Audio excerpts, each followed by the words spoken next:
Hey tout le monde, bienvenue pour ma nouvelle vidéo, c'est œuf à la coque. Alors dans cette vidéo je vais vous présenter les Archers 5, cette nouvelle troupe que je viens d'avoir. Archers 5, je les ai testés et j'ai vraiment été agréablement surpris par leur efficacité.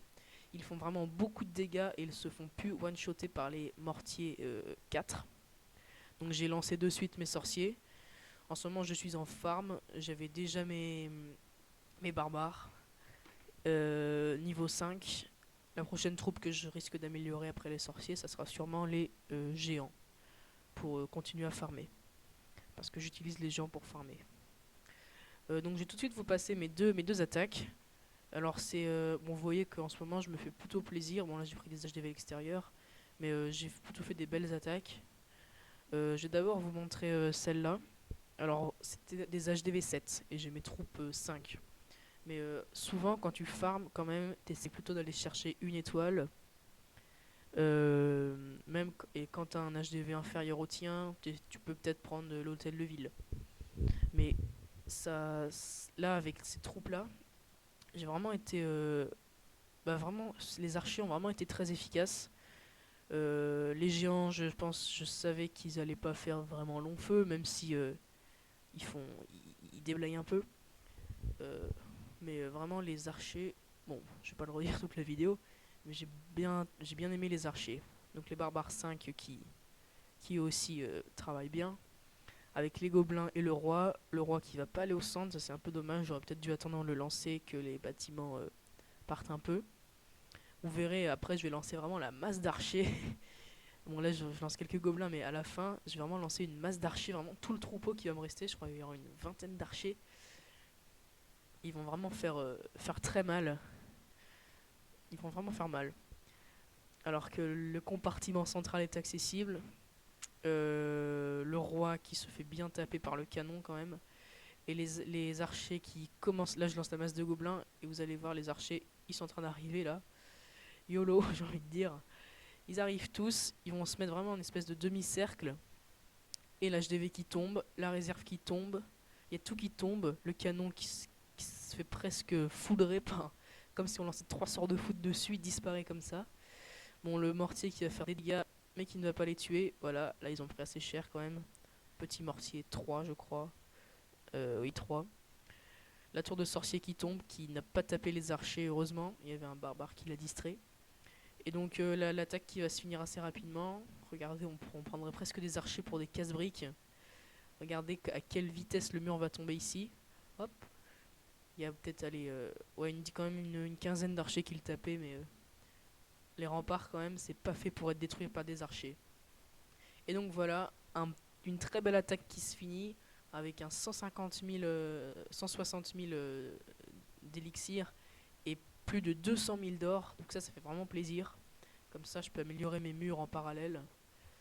Vous voyez que mes réserves, je les laisse complètement à côté. C'est vraiment l'élixir que je protège. Je vais vous montrer l'attaque suivante. Donc toujours un 100%, avec un peu moins de ressources peut-être, mais bien plus de trophées. Je vais attaquer, ah voilà, par le bas, c'est vrai.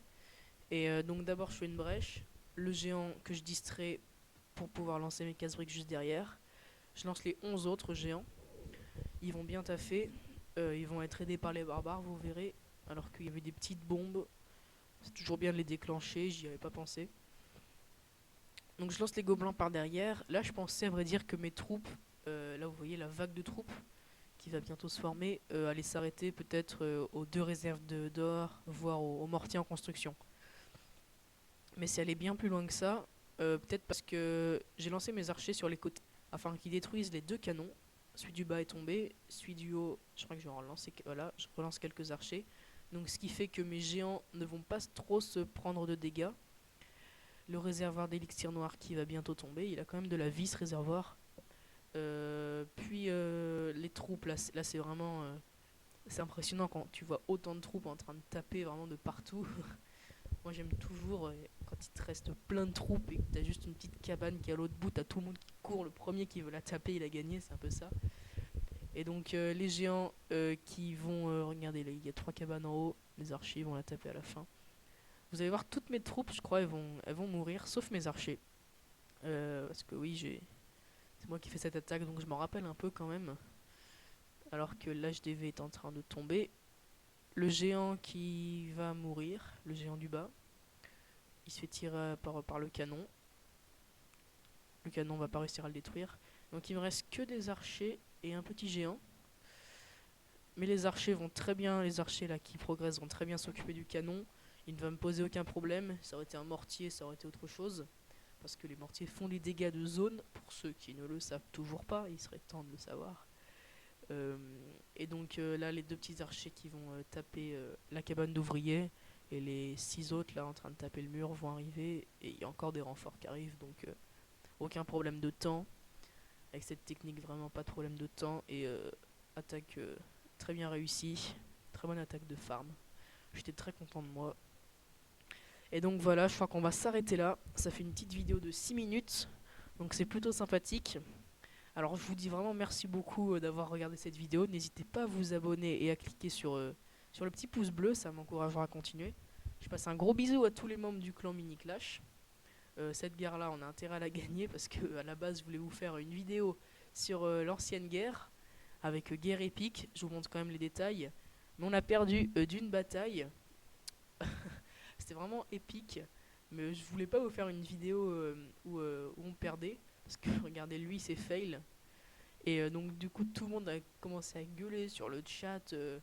Et puis après il voulait pas que je mette la vidéo parce que ça montrait vraiment une mauvaise image du clan. Même si ils sont très sympas. Donc vraiment merci beaucoup. Je vous dis à la prochaine. Salut tout le monde.